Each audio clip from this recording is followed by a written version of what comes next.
My journey began from the banks of the mighty Orange River, the border between Namibia and South Africa.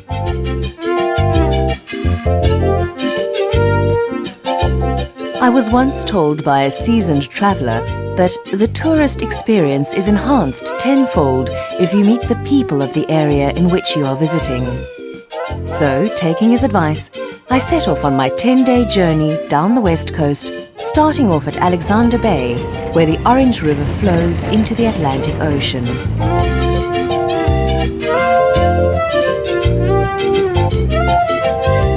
Nearby, tucked into the far northwest corner of the Northern Cape, is the Richtersveld. A unique mountain desert wilderness of magnificent beauty.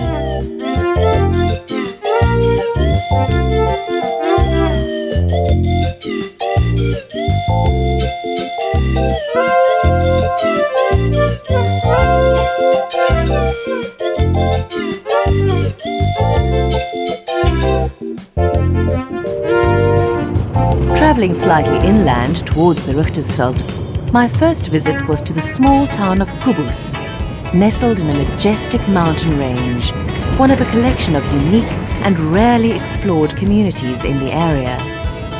The other towns of Lekkersing, Sandrift and Eksteenfontein are all found in this harsh, hostile but beautiful environment. The people of the region are Nama, traditionally nomadic and descendants of the San. From what I'd heard, these folk were warm and friendly and lived an uncomplicated and simple lifestyle, surrounded by the natural beauty of the region. As I was to spend my first night in a self-catering cottage on the outskirts of the town, I went in search of the local supermarket to stock up on provisions. The greetings and welcome I received in the town was something I had not experienced before. My instinct told me it was going to be difficult to leave this unique part of the world, a world where the simple things in life still came first. An evening of the traditional Nama stap dancing and fireside songs by a Nama group had been especially arranged for my arrival.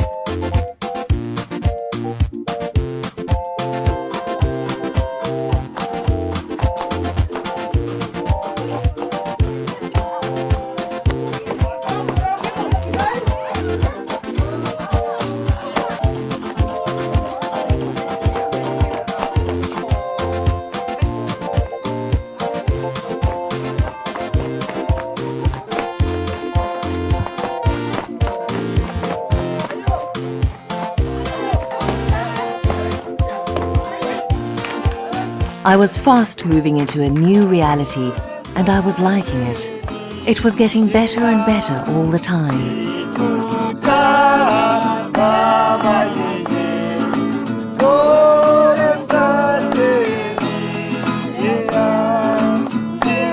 With an inner glowing feeling triggered by the last hours spent with these warm and giving Nama people, I headed for bed. Tomorrow promised to be even better. Was the anticipation of the next day's experiences going to stop me from falling asleep?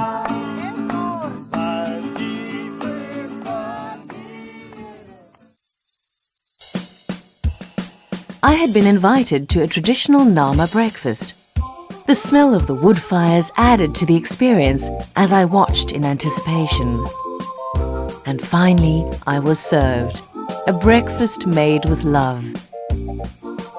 The Maatjieshuis is still part of the Richtersveld today. The construction starts with the preparation of twine from sacking.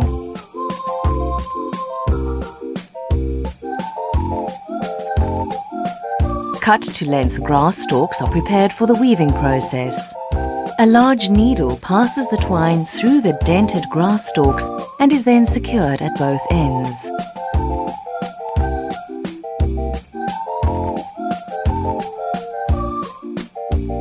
The mats are then ready to place over the dome structures made from bent saplings. The huts are used for storage, cooking, and as additional places to sleep. Goat skins are used as floor coverings.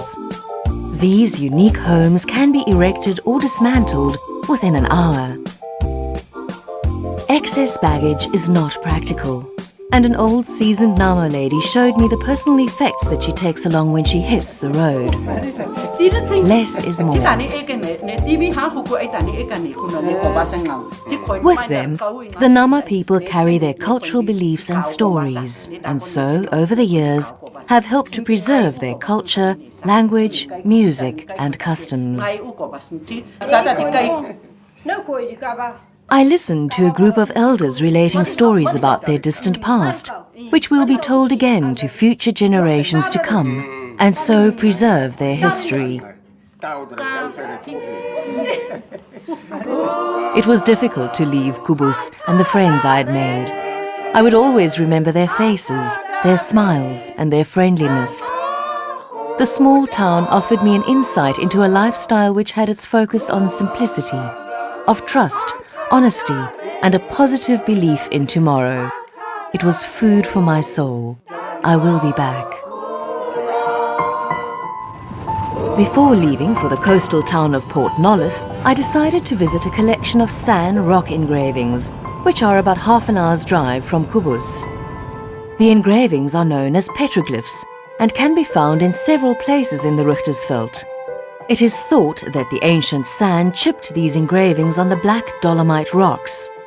The majority of the etchings date back over 2,000 years, and most of these Richtersveld engravings are geometric designs incorporating dots, spirals, and grids. They are said to be the result of the first stage of shamanism, a trance-like state. The ancient inhabitants would build themselves into a frenzy, mainly through dance, and this first stage was the interpretation of the unconscious. The patterns inscribed, therefore, are universal and belong to a collective mind. Medicinal plants found in the Richtersveld are still used by the local people thousands of years later with excellent results. One of the strangest plants is the halfmeens. Legend describes how the Nama tribesmen who inhabit the Richtersveld today once lived in the more fertile area of Namibia. They were driven out of their homeland in a violent conflict with other tribes, and as the defeated Nama fled south across the Orange River, they discovered a forsaken, desolate mountain desert, which they felt must have been created by the gods in a moment of unusual rage. Feeling grief and a longing for their beloved homeland, a few of the Nama turned in the midst of flight to gaze northwards for the last time. The gods took pity and then turned them into halfmeens, semi-people, who now look towards their lost homeland for eternity. Only a few kilometers away, I visited the Groot Gat, an endless hole in the face of the earth.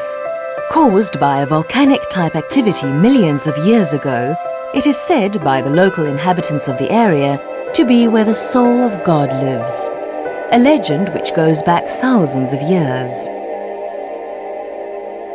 Leaving these fascinating arid areas and travelling southwest to Port Nolloth, the scenery changes dramatically along the way. Port Nolloth has a unique history. It was the transit point for the export of copper ore to overseas countries over 150 years ago, and now supports a community of fishermen and diamond divers. It was a diamond diver I was due to meet that evening, a character named One Time George. While driving through the town of Port Nolloth to McDougall Bay, 3 kilometers away, to meet One Time George, I remembered hearing the stories about diamond smuggling along the west coast, how fortunes were made and lost.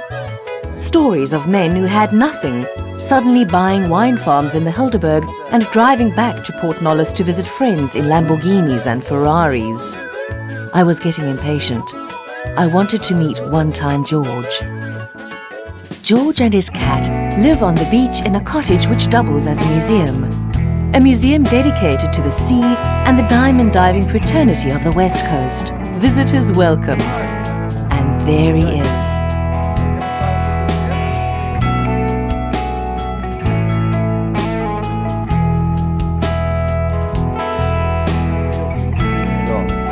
See, this is now diamonds out of the sea, uncut, raw diamonds out of the sea. Diamond diving happens only on the west coast of South Africa and Namibia. It's the only place in the world where it actually occurs. Nowhere else in the world. The diver initially will get into his suit, and the diving equipment we use, the diving air supply, is an air line, like a hose pipe, but a reinforced air line that can withstand a lot of pressure, and that's connected to a compressor with a huge air receiver, which contains the air for the diver. Okay. Then the diver will go down, and he will prospect and find a place which he thinks should be good enough. Generally a gully or a crevice full of gravel. The best looking gravel generally doesn't carry diamonds. It is normally the stuff that looks a bit indifferent, you know. Anyway, he puts a marker down there, and the whole boat, they take the pipe, it's a big 6-inch diameter pipe or an 8-inch diameter pipe. The front end has got a flexible section with a nozzle on which the diver operates. Now this thing sucks like a vacuum cleaner, all right? It sucks, got a phenomenal suction. You don't get your hand near there. Okay, there's been horrific tales of guys that have been sucked fast. And then they go up to the boat with a pump, and they go through a classifier which grades the gravel into different grades. And the very first time in my diving career on the West Coast as a diamond diver, within the first 5 minutes, I pick up a diamond, and then never again in my 30 years. It is the most compact form of money. I mean, you could hold 50 million rand in value in your hand in a diamond. That's why it's an industry. Otherwise, nobody would be interested. This is an ugly looking thing. You can't even eat the thing.